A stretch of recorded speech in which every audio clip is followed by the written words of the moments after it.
possession. Voilà, nous allons conquérir et entrer en possession de l'héritage que l'Éternel nous a donné. Waouh! Dieu m'a béni, mais de ma part, je dois lui rester fidèle. En restant fidèle, je dois m'entourer des généraux, donc des personnes qui vont comprendre cette vision et qui vont m'accompagner. Pourquoi? Pour aller conquérir. Or, celui qui va conquérir va à la guerre. Celui qui va conquérir ne croise pas le main, mais il donne de ses forces physiques en sachant qu'avec Dieu, il est plus que vainqueur. Alléluia. C'est vraiment dans cette vision, dans ces pensées, que nous sommes en train de prier, alors que Dieu nous donne la force d'aller conquérir, que l'Éternel nous entoure des hommes et des femmes qui sont des guerriers, qui ont de l'assurance comme Papa Yannick l'a si bien dit, des courageux qui vont aller évangéliser, qui vont aller prêcher la bonne nouvelle, qui vont aller travailler, qui vont aller apporter l'argent à l'église pour que nous puissions aller dans notre vision jusqu'au bout, garder encore cette salle et puis aller plus en vision, mais aussi gagner des âmes parce que c'est ce que Dieu attend de nous dans ces lieux, nous développer pour la gloire de Dieu. Je vais retourner maintenant dans notre enseignement. Aujourd'hui, nous sommes dans Genèse chapitre 44. Nous savons que Dieu nous a donné que cette année, c'est une année où nous allons briller, gloire au Seigneur. C'est une année où la lumière qui est en nous doit briller au milieu des hommes. Alléluia. C'est ce que j'aime dans le Seigneur. La Bible déclare que votre lumière brille au milieu des hommes. Ce n'est pas vous brillez au milieu des hommes, mais que votre lumière brille au milieu des hommes. C'est-à-dire que c'est vous, ce que vous avez à l'intérieur de vous, votre grâce, votre talent, vos dons, les choses que je vous ai données, la grâce que je vous ai donnée, elle puisse briller au milieu des hommes. Et que le monde voit la grandeur de votre Dieu et qu'il glorifie votre Dieu. Alléluia. Et nous donnons maintenant les atouts, les moyens. La vie de Joseph nous permet de savoir que du néant l'Éternel peut m'élever. Du néant l'Éternel peut me bénir. Du néant l'Éternel peut faire de moi une référence, un repère pour la ville. Rejeter l'Éternel peut me ramasser.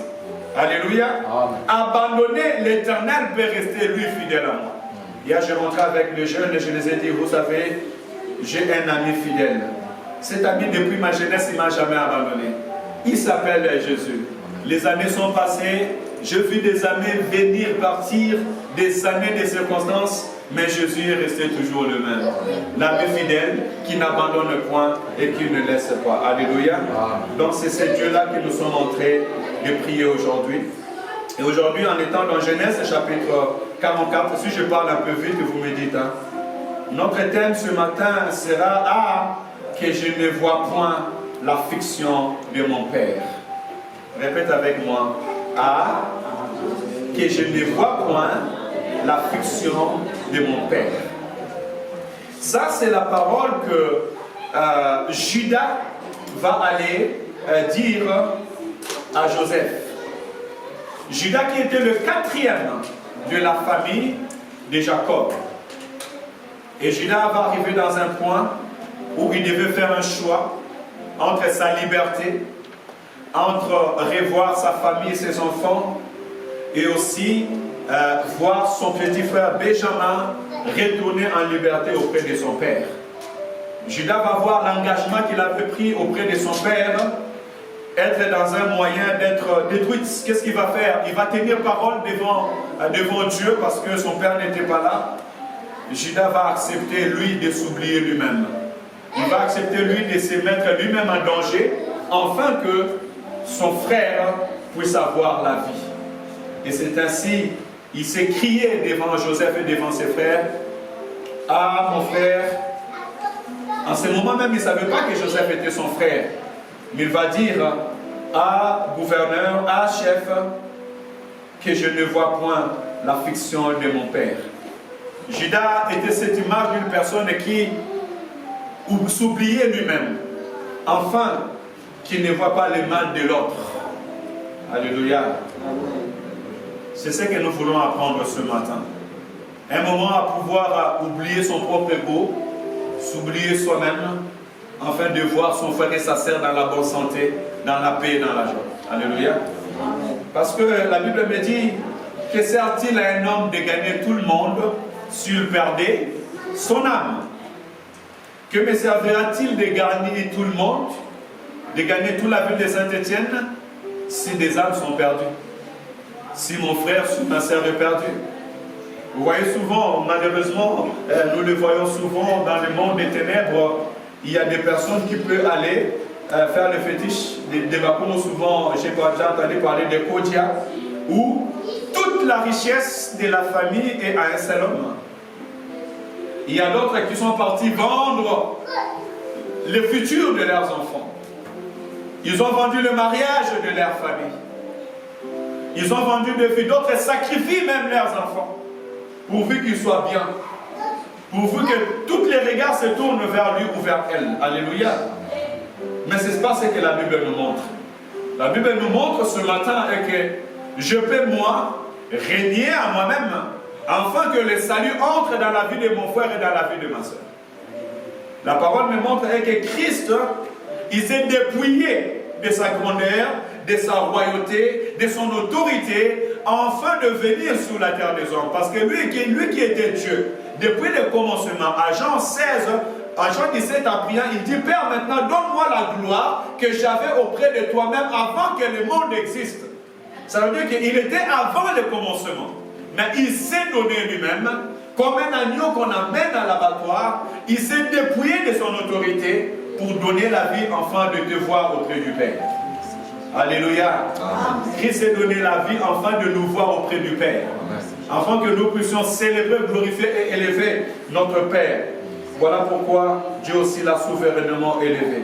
C'est dans ces pensées-là que le Seigneur nous attend ce matin, que nous ne souhaitons pas la souffrance et le malheur de notre frère, mais au contraire, que nous prenons leur place, afin que Dieu soit glorifié. Genèse chapitre 44, papa Yannick, on peut le lire, Genèse chapitre 44.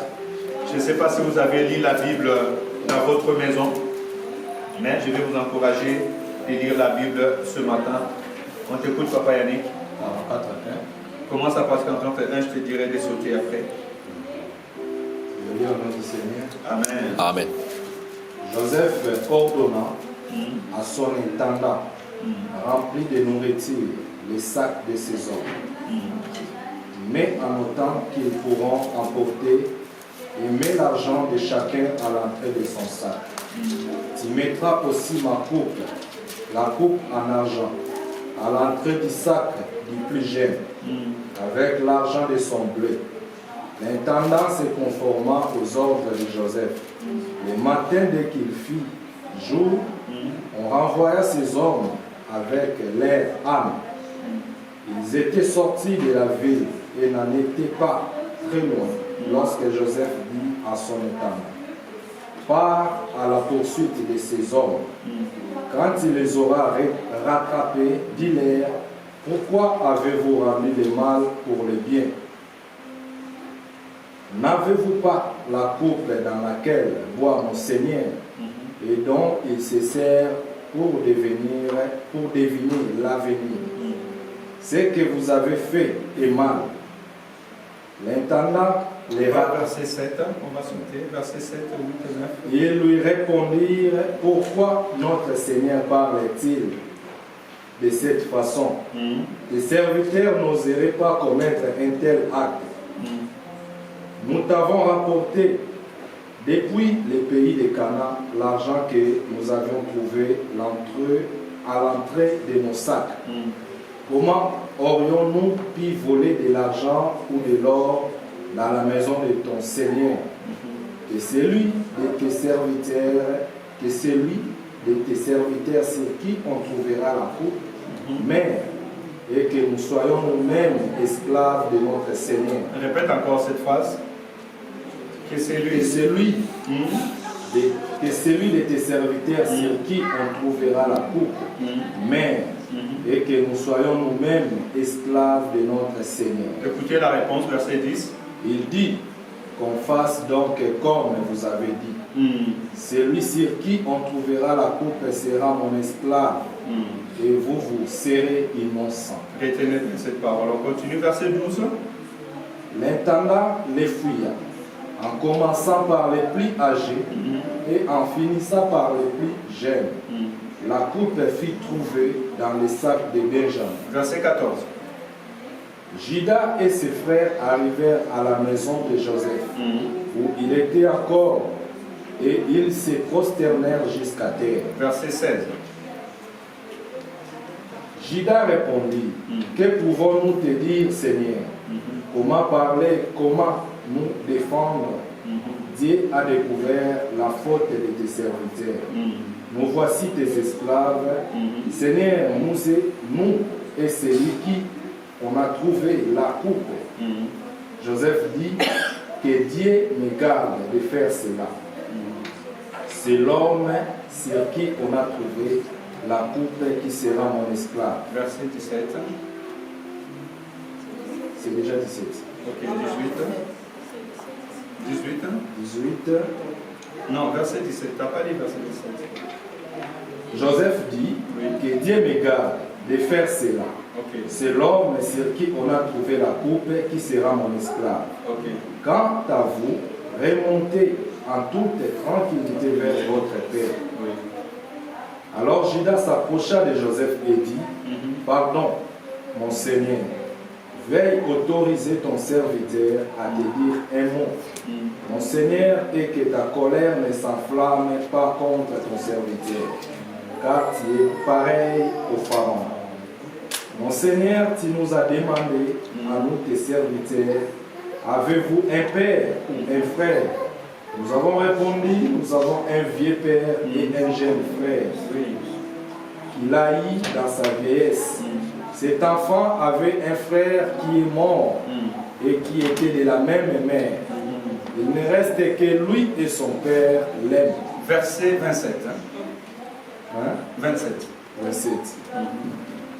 Ton serviteur, notre père nous a dit, vous savez que ma femme m'a donné 2 fils. L'un est parti de chez moi. Je pense qu'il a dû être mis en pièces, car je ne l'ai jamais revu. Si vous me prenez encore celui-ci et qu'il lui arrive un malheur, vous ferez descendre avec douleur mes cheveux blancs dans le séjour de mort. Si maintenant je retourne vers ton serviteur, mon père, sans les garçons auxquels il est attaché, il mourra en voyant qu'il n'est pas là. 32, s'il te plaît. En effet, moi, ton serviteur, je me suis porté garant pour les garçons devant mon père, en disant, si je ne te les ramène pas, je serai pour toujours coupable envers mon père. Permets-moi donc de rester à la place du garçon comme esclave de mon Seigneur et que le garçon reparte avec ses frères. Comment pourrais-je remonter vers mon père si le garçon n'est pas avec moi? Non, je ne veux pas voir le malheur frapper mon père. Je ne veux pas voir le malheur frapper mon père. On peut s'asseoir. Gloire à Dieu, on acclame pour la parole de Dieu. Merci.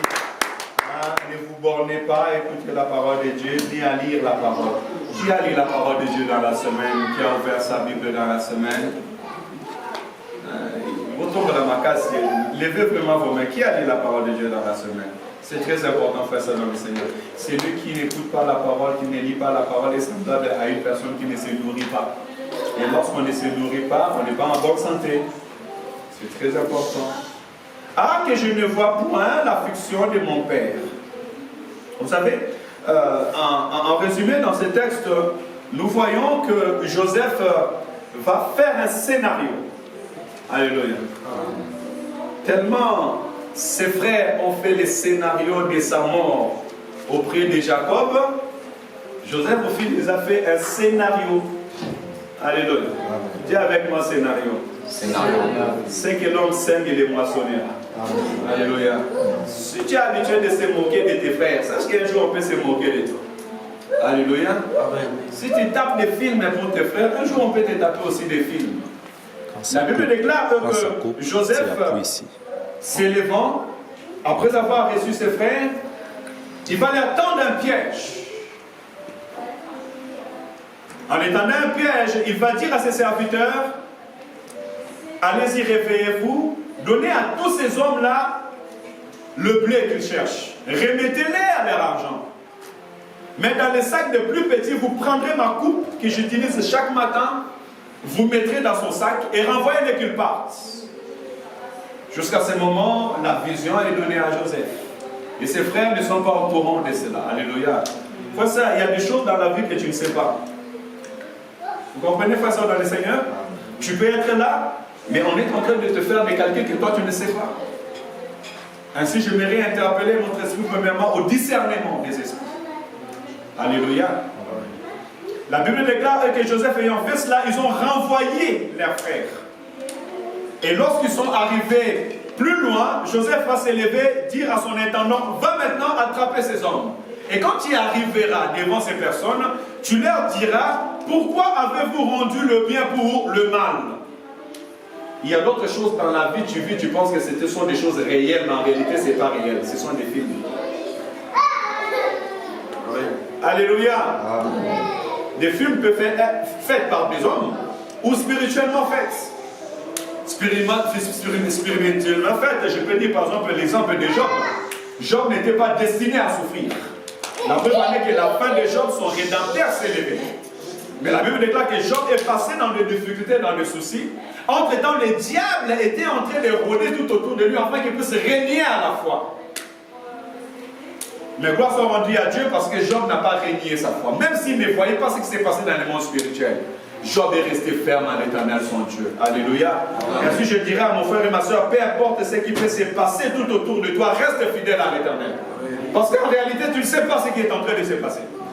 Ni physiquement, ni spirituellement. Physiquement, les frères de Joseph ne comprenaient pas que Joseph était en train de faire un film. Joseph le voyait, mais ils ne le voyaient pas. Alléluia. Amen. Ainsi, je peux dire que Joseph contrôlait ses frères, mais ses frères ne le contrôlaient pas. Ainsi, il y a aussi des hommes comme ça qui peuvent te contrôler intellectuellement, ils peuvent te contrôler physiquement, ils peuvent te contrôler spirituellement, mais toi, tu n'as pas leur contrôle. Ton secours, c'est que l'Éternel Dieu est l'Esprit de l'Éternel. C'est pour ça, frères et sœurs, dans le Seigneur, nous devons nous attacher à Dieu. Alléluia. Attache-toi à Dieu, aie une bonne communion avec l'Éternel, ton Dieu, et que ton Dieu t'ouvre les yeux afin que tu vois et que tu comprennes. Amen. Amen. Si c'est physique, l'Éternel te donnera la sagesse et l'intelligence physique pour comprendre. Il te donnera le discernement afin de pouvoir discerner le bien et le mal. Amen. Alléluia. Amen. La Bible dit, étant arrivé, ils vont dire aux frères de Joseph, mais pourquoi avez-vous fait cela? Ils vont dire, mais nous n'avons rien fait. Mais malheureusement, ils vont retrouver dans les sacs de Benjamin l'affaire de Joseph. Et directement, avant même de retrouver dans les sacs de Joseph, la Bible déclare qu'ils vont se dire un mot, ben nous serons esclaves si nous avons pris, parce qu'ils étaient sûrs d'eux. Ils se disaient que nous, on n'a pas fait du mal. Mais malheureusement, le sac, ou bien l'objet a été retrouvé dans les sacs de Benjamin et ils se sont rendus esclaves. Mais le but de tout cela, Dieu voulait, ou bien par Joseph avait tendu cette piège à ses frères pour voir la profondeur de leur cœur. Est-ce qu'ils étaient encore prêts à pouvoir laisser leurs frères comme ils lui ont laissé et partir avec de l'argent, partir avec leur bien? Parce que Joseph avait dit, c'est lui par qui on trouvera cet objet-là sera mon esclave et vous partez. Joseph savait bien que Benjamin, c'était son frère, fils de sa mère. Alléluia. Amen. Donc il pouvait bien leur dire, ok, maintenant vous partez et moi je vais prendre soin de mon frère. Sans leur dire directement. Mais Dieu a trouvé grâce, ou bien les frères de Joseph ont trouvé grâce devant Dieu parce que la profondeur de leur cœur avait changé. Mais quelle leçon je vais prendre aujourd'hui en premier lieu? Les paroles prononcées sans discernement. Alléluia. Amen. Évitons de prononcer les paroles sans discernement. Parce que tu ne sais pas qui est en train de te guetter ou qui est en train de te tendre un piège. Au verset 9, les frères de Joseph ont dit que celui sur qui se trouve la coupe meurt et que nous soyons nous-mêmes esclaves. Hey, ça va marrant. On te fait un film. Les choses ne sont même pas réelles. Mais à cause du manque de discernement, tu es en train de livrer ta vie, livrer ton frère à la mort. Et tu deviens esclave. Alléluia. Combien d'entre nous ont pris des décisions prématurées? Sans discernement, tu t'es déjà engagé. Sans discernement, tu as déjà accepté le mal. Alléluia. C'est pas tous ceux qui te disent qu'ils t'aiment, qui veulent réellement t'aimer.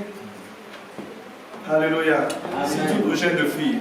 Ah, je vais te marier. Oh, si tu m'aimes, je serai avec toi. Je t'achèterai un villa. Alléluia. Et sans discernement, tu risques de tomber dans le piège du corbeau. Les corbeaux et les renards. Apprends que le corbeau ou les renards mangent aux dépens de celui qui l'écoute. Alléluia. Tu vas faire tomber ton fromage. Ainsi, les frères de Joseph, directement, ils ont accepté cette film en disant, comme nous n'avons pas pris quelque chose, physiquement, ils avaient de l'assurance, je peux dire. Que regardez, ça faisait un moment, nous sommes partis, et en partant, nous sommes revenus parce que le premier voyage, ça, c'est les seconds voyages qui sont en train de repartir. Le premier voyage, Joseph avait mis dans leur sac le blé et leur argent. Joseph n'avait pas pris l'argent de ses frères. Ainsi, je me redis, mon frère et ma soeur, apprends à faire du bien à ton frère sans pour autant attendre les retours. C'est ce que la Bible nous dit. Alléluia. Si tu as le moyen d'aider ton frère et ta soeur, aide-le sans attendre les retours. Mais maintenant, si vous vous êtes engagé que moi je vais l'aider, mais je vais t'aider, tu vas me rembourser, toi à qui on a aidé, rembourse aussi. Alléluia. C'est des choses différentes. Dieu m'a béni, je suis dans les moyens, je peux te bénir sans attendre des retours. C'est ce que Joseph a fait. Joseph a béni ses frères, il a béni ses soeurs, il les a dit, allez-y, je ne vais rien prendre de vous parce que moi j'ai tout l'argent d'Israël, de l'Égypte. Parce que tout l'argent qui est entré en Égypte au temps de sécheresse a passé d'abord par Joseph et Joseph est donné à Pharaon. Mais moi je vais donner aussi ces conseils en disant, lorsque tu t'engages à quelque chose avec une personne, tu dois tenir ta parole. Alléluia. Cela fait que nous gardons des bonnes amitiés envers les autres. Mais malheureusement, frères et sœurs dans le Seigneur, après ce film, les frères de Joseph sont venus dire un mot en disant, nous allons nous rendre esclaves. Ils avaient la sagesse humaine, ils n'avaient pas la sagesse de Dieu. Alléluia. Et celui qui avait la sagesse de Dieu était en train de contrôler ceux qui n'avaient pas la sagesse de Dieu. Ainsi, frère et sœur dans le Seigneur, je vais te dire, cherche la sagesse de Dieu. Cherche la sagesse divine. Alléluia. Ne t'appuie pas par ta propre intelligence. Appuie-toi dans la parole de Dieu parce que la parole de Dieu est la sagesse et l'intelligence. La Bible déclare que la crainte de l'Éternel est le commencement de la sagesse. Alléluia. Tu peux être rassuré de ta vie, tu peux être rassuré de ce que tu as, tu peux être rassuré de tes moyens, tu peux être rassuré de ce que tu es en train de faire. Mais la Bible déclare qui peut dire quelque chose arrive si l'Éternel n'est pas l'auteur. Amen. Appuyons-nous à cela. Et dans cette parole, j'ai pris l'exemple, par exemple, de Matthieu chapitre 14, verset 9. Le roi Hérode, à cause de son serment irréfléchi, il décapite la tête de Jean-Baptiste. La parole va nous dire quelque chose de très important. C'est pour la façon dans le Seigneur, je vais t'encourager au nom de Jésus. Ne prenez pas des décisions vite. Alléluia. Amen. Et ne prenez pas des décisions à la vie des gens, au regard des hommes. Soyez des hommes et des femmes de discernement. Le roi Hérode, à chaque moment, il était réprimé par Jean-Baptiste. Pourquoi? Parce que le roi Hérode était en train de sortir avec sa belle-sœur, femme de son frère. C'est interdit l'infidélité au milieu de nous. Je disais à quelqu'un, c'est interdit l'infidélité au milieu de nous. C'est interdit l'iniquité au milieu de nous. Alléluia.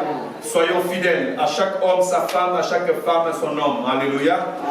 Ainsi, l'impudicité n'aura pas la place au milieu de nous. Et Jean-Baptiste disait, répentez-vous, changez de comportement.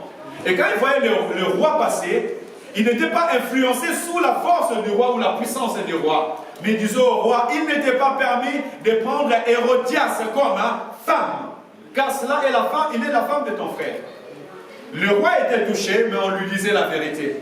Il regardait Jean-Baptiste et il le passait. Mais Hérodias, elle était gênée. Alléluia. Oh, ma foute est comme un combattant. L'huile commençait à monter dans son cœur. Mais de qui se prend ces personnes-là?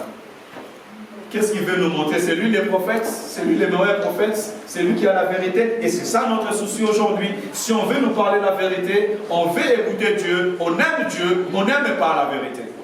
Et nous oublions que rejeter la vérité, c'est rejeter Dieu lui-même. Parce que la Bible déclare, je suis le chemin, la vérité et la vie. Celui qui rejette la parole rejette la vérité. Celui qui rejette la vérité rejette la vie. Et la vie, c'est Jésus-Christ. Il n'y a point de vie sans Jésus-Christ. Alléluia. Donc ne rejetons pas la parole. Hérode écoutait la parole. Hérode ne s'est pas occupé de Jean-Baptiste. La preuve en est jusqu'au dernier moment. Hérode, peu importe ce que Jean-Baptiste disait, il savait que c'était la vérité. Ainsi, dans la vie, il y a des personnes qui écoutent la vérité, qui aiment qu'on leur dise la vérité. Et aussi, dans la vie, il y a des personnes qui n'aiment pas qu'on leur dise la vérité. Alléluia. Amen. Mais moi, je prie que nous soyons des hommes et des femmes qui aiment qu'on leur dise la vérité. D'ailleurs, quand tu viens à l'église, il faut savoir que l'église est le pilier de la vérité. Dans l'église, on ne caresse pas. Et on ne te caressera point. Alléluia. Pour le salut de ton âme, on doit te dire la vérité et cette vérité va te transformer. Jésus-Christ, Jean 17, va prier en disant, Père, sanctifie-les par ta parole, car ta parole est la vérité. C'est la vérité qui change. C'est la vérité qui transforme. Aime celui qui te dit la vérité. Aime celui qui te parle en face et qui te dit la vérité. Mais attention, jeunesse, on dit la vérité aux grands avec beaucoup de retenue. Dire la vérité à quelqu'un, ce n'est pas commencer à crier sur lui. Dire la vérité à quelqu'un, c'est ne pas commencer à ouvrir ses yeux ou ne pas savoir que lui, il est âgé, lui, il est plus petit. Alléluia. Amen. La vérité, en réalité, c'est le conseil parce que Jésus-Christ est appelé conseiller. Mais nous nous disons la vérité dans la paix et la vérité dans l'amour. Frère, dans le Seigneur, ton frère peut être dans le péché. Mais si tu viens auprès de lui avec amour, tu pourras gagner ton âme. Mais si tu viens auprès de lui avec toute arrogance, celui-là ou celle-là a péché, jetons la première pierre sur lui. D'ailleurs, tu as péché parce que Jésus-Christ va te dire, si tu n'as jamais péché, toi commence à jeter la pierre. Tu ne pourras pas jeter la pierre parce que toi-même, Jésus-Christ t'aura sorti du péché. Parce que, bien souvent, nous condamnons des personnes qui vivent la vie que nous avons vécue autrefois. Là où Dieu t'a pris, c'est enfin que tu deviens un modèle pour les autres. Et que tu puisses sauver plusieurs à travers le chemin que Dieu t'a pris. Que tu sois un modèle et un conseil. Alléluia. Amen. Par exemple, tu étais sous les drogues. Et Dieu t'a délivré de la drogue. Tu pourras savoir, toi, comment est-ce que ceux qui sont drogués sont dépendants de la drogue. Tu pourras savoir que lorsqu'ils sont en manque, comment ils peuvent faire et qu'est-ce qui peut les pousser. Et tu sauras comment est-ce que tu peux les parler parce que tu sauras quand les parler, quand ne pas les parler. Mais Dieu te délivre de ces hommes-là. Au lieu que tu puisses utiliser l'expérience, parce que Dieu nous utilise par expérience. Alléluia. Amen. Je disais à quelqu'un de l'église, jamais le chemin que tu as passé. Aujourd'hui, nous sommes devenus plus qu'Européens. Nous sommes devenus plus que Français. Vous allez voir nos frères et sœurs parler français, oublier, mais faire semblant qu'ils ne parlent pas lingala. Mais toi, tu es né à Kinshasa, comment tu ne parles pas lingala? Comment tu as oublié lingala parce que tu es en Europe? C'est ce que nous sommes en train de faire physiquement et spirituellement aussi, elle est en train de suivre. Alléluia. N'oublie pas où Dieu t'a pris, n'oublie pas les chemins que Dieu a passés avec toi, il te permettra de vaincre demain. Amen.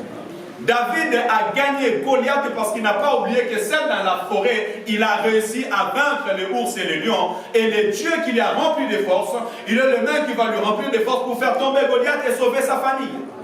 Alléluia. Amen. Il n'a pas dit non, moi actuellement je ne peux rien faire. Je vois même le roi, il a peur. Mes frères sont là, les armées sont peur. Et moi je veux me mettre à côté. Non. Il s'est souvenu où Dieu lui a pris. Le même Dieu qui m'a délivré face aux lions, il est le même qui va me délivrer face aux incirconcis. Alléluia. Amen. Ainsi, frères et sœurs dans le Seigneur, je retourne dans ces points. Ne dis pas des paroles insensées dans ta bouche. Amen, amen. Amen. Des paroles sans discernement. Parce que tu peux livrer ta vie et ton âme. La Bible dit la vie et la mort sont au pouvoir de la langue. Et ceux qui en aiment en mangeront les fruits. Alléluia. Amen. La Bible dit, enfant, obéis à ton père et à ta mère afin que ta vie soit longue sur la terre. Alors quand tu es devant tes parents, devant ta maman, tu dois savoir dire des paroles que tes parents te bénissent, qui te fassent du bien, qui programment de bonnes choses sur ta vie. Alléluia. Amen. Peu importe les circonstances. Aujourd'hui, tellement, vous savez, aujourd'hui, j'ai remarqué en France, et c'est ce qui est réel, bon, j'espère que je pense que aussi c'est dans d'autres pays. Les choses vont tellement si vite. Le temps aussi devient un petit peu difficile, que les gens sont sous tension. Il y a un mot qui est plus clair, les gens sont trop stressés. Et tellement les gens sont sous tension, sont stressés, les gens sont sur leur garde. Alléluia. Amen. Les gens vivent sur leur garde, prêts à faire sortir leur griffe. Alléluia. Amen. Et ils ont même fait disparaître l'amour. Ainsi même l'amour n'est pas entendu dans nos paroles et dans nos pensées. Alléluia. Amen. Tu viens à l'église mais tu es agressif. Tu es agressif pourquoi? L'église c'est un lieu d'amour. Alléluia. Tu as des problèmes, tu as des soucis, oui, mais peut-être tu as des soucis avec ton collègue de travail, tu as un souci dehors dans la route, mais ce n'est pas auprès de ton frère et ta soeur à l'église. Alléluia. Nous devons beaucoup travailler cela au nom de Jésus-Christ. La Bible me dit, quand j'ai donné mon explication sur le premier point, en faisant des discernements sur nos paroles, la Bible déclare que le roi Hérode est tombé dans le piège d'Hérodias. Pourquoi? Parce que la fille d'Hérodias était en train de danser et Hérode était sous les charmes de la danse. Tout le monde aimait tellement que la fille dansait bien. Et il y avait des hommes, il y avait du monde. Et le roi a dit, demande-moi tout ce que tu veux, je te le donnerai. Même la moitié de mon royaume, je vais te donner. La fille, intelligente qu'elle était, elle est partie prendre conseil de sa mère. Maman, le roi a dit que j'ai bien dansé et je fais réussir sa fête. Mais maintenant, maman, dis-moi qu'est-ce que je dois faire parce qu'il me demande de demander quelque chose. Je vais demander quoi? Le roi avait même orienté à ça, même la moitié du royaume. Vous savez bien ce que la maman a dit. Demande-moi la tête de Jean-Baptiste. Comme si la tête de Jean-Baptiste va garantir le futur de sa fille. Alléluia. Demande la tête de Jean-Baptiste. Pourquoi la tête de Jean-Baptiste? Celui-là me dérange. Celui-là, il est en train de faire sortir mes mal à l'extérieur. Alors je ne veux plus le voir. Notre souci, ce n'est même pas là dans la réaction de la femme. Mais lorsque le roi a entendu cela, on lui a demandé la tête de Jean-Baptiste. La Bible déclare que le roi était attristé. Mais moi, je pensais même, tu vas me demander la royauté, la moitié de gouvernance. Parce que de toute façon, tu es la fille de mon frère, donc tu es mon sang. Mais non, tu me demandes la tête de Jean-Baptiste. Le roi était attristé. Mais la Bible nous dit, puisque il avait déjà parlé devant les gens, il avait déjà pris les engagements, étant roi, il ne pouvait plus retourner en arrière. Alléluia. Frère, soeur, la Bible nous dit, avant de parler, tu dois tourner ta langue cette fois. Amen. Alléluia. Amen. Tourner ta langue, cette fois. Parce qu'une fois tu as déjà parlé, et c'est déjà sorti. Même si tu dis, je retire mes paroles, Dieu lui-même a dit, mes paroles, quand elles sortent, elles ne retournent pas à moi sans avoir accompli ce dont elle a été ordonnée. Tu as déjà blessé. Amen, amen. Amen. Tu as déjà fait du mal. Et la parole de Dieu, c'est une épée à double tranchante. La parole est une arme puissante. Alléluia. Amen. Ainsi, dans notre premier point, le Seigneur veut nous apprendre, frères et sœurs, dans le Seigneur, peu importe les vents et marées, peu importe les temps difficiles, apprends. Dis avec moi, calme. Il y a quelqu'un qui ne parle pas en face de moi. Calme, maman. Dis calme. Alléluia. C'est très important. La maîtrise de soi, être calme. Parce que tu ne sais pas spirituellement ce qui est en train de se passer. Peut-être c'est un sorcier qui vient te taquiner enfin, de te frapper, qui monte à la bouteille et buter. Et toi, tu vas t'emporter comme ça et tu tombes dans le piège de l'ennemi. Alléluia. Amen. Tu vas t'emporter. Ainsi, vous verrez que le centenier a dit au frère de Joseph, au verset 10,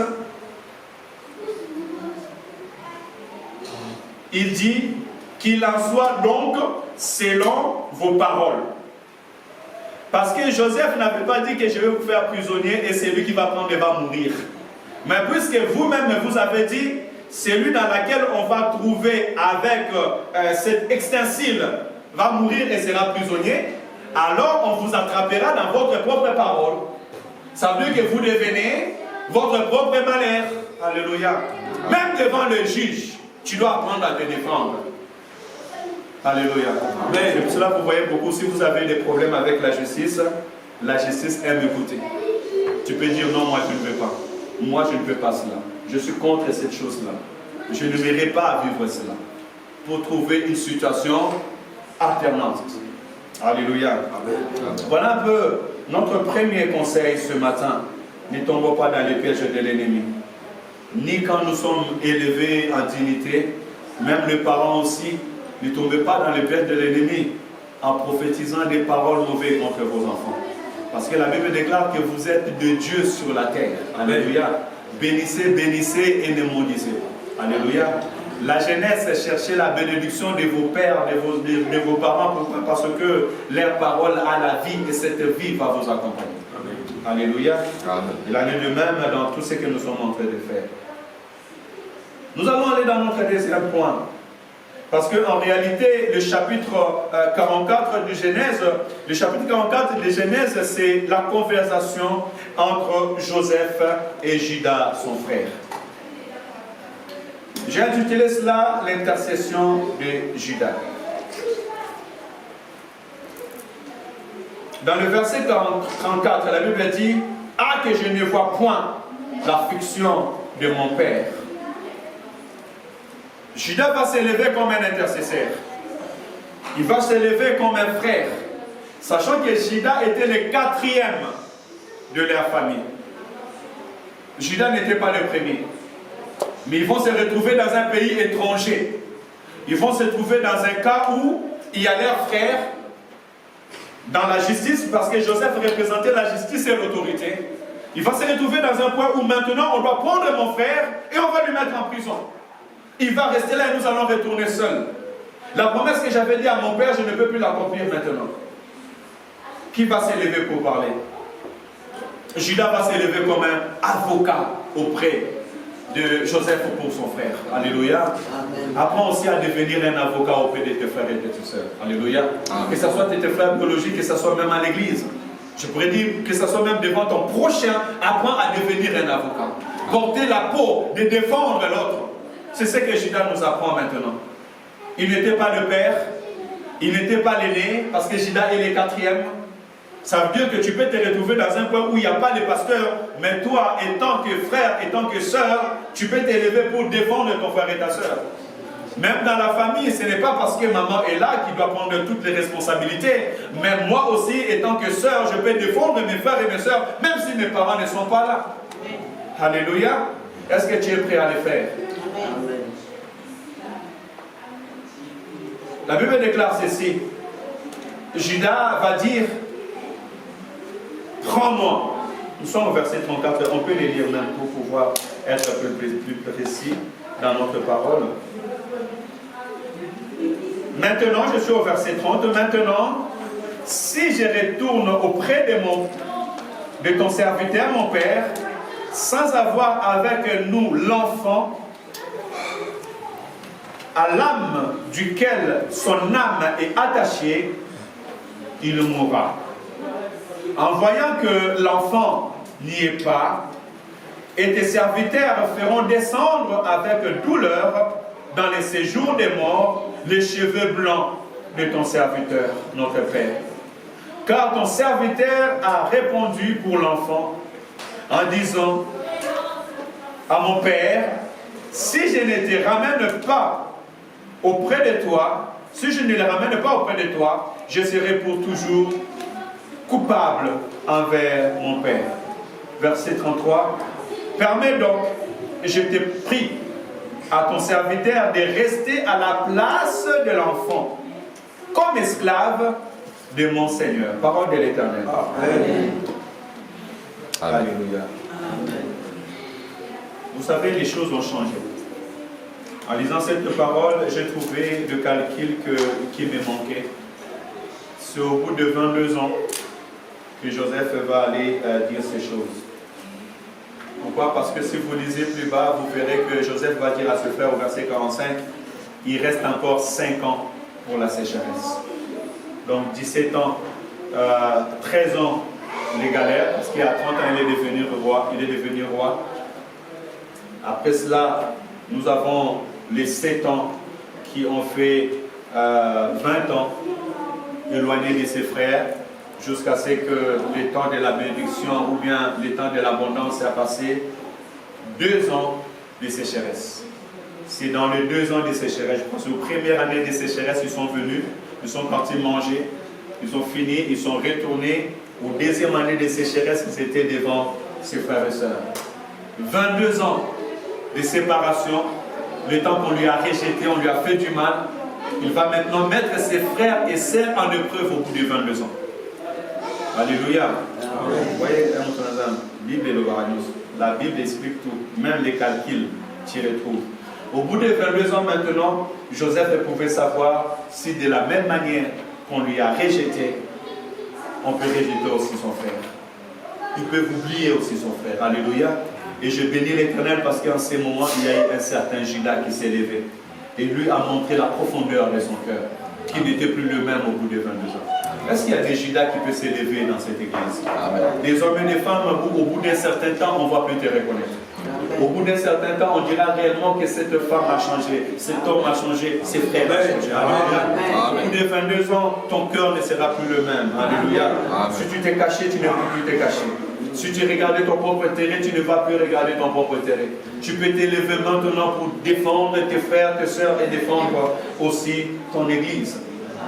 Bien-aimé dans le Seigneur, la Bible m'apprend quelque chose d'extraordinaire, ce que Judas a fait. Il a dit, ne plaise, prends-moi comme esclave et rends libre mon frère, qu'il retourne en paix auprès de son père. Et ce que Judas va faire, c'est ce que... Galates chapitre 2, verset 20, nous voyons la même chose que Christ va faire. Galates, c'est dans l'Ancien Testament. Ouais. Tu vas vers Genèse. Hein? Nouveau Testament. Merci. Ah, gloire à Dieu. J'ai des personnes éveillées. Galates chapitre 2, verset 20.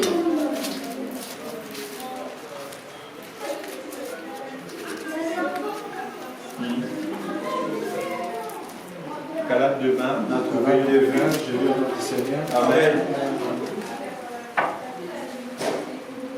J'ai été crucifié avec Christ. Oui. Ce n'est plus moi qui vis, c'est Christ qui vit en moi. Et ce que je vis maintenant dans mon corps, je le vis dans la foi au Fils de Dieu qui m'a aimé, oui, et qui s'est donné lui-même pour moi. Qui s'est donné lui-même pour moi. Alléluia. Amen. On peut prendre place. Il y a des choses qui s'ouvrent encore devant nous maintenant. Si je vis, ce n'est plus moi qui vis, mais c'est Christ qui vit en moi. Et ce que je le vis dans cet amour qui est manifesté en Christ, qui s'est donné lui-même pour moi. C'est ce que Judas a fait. Il s'est oublié lui-même.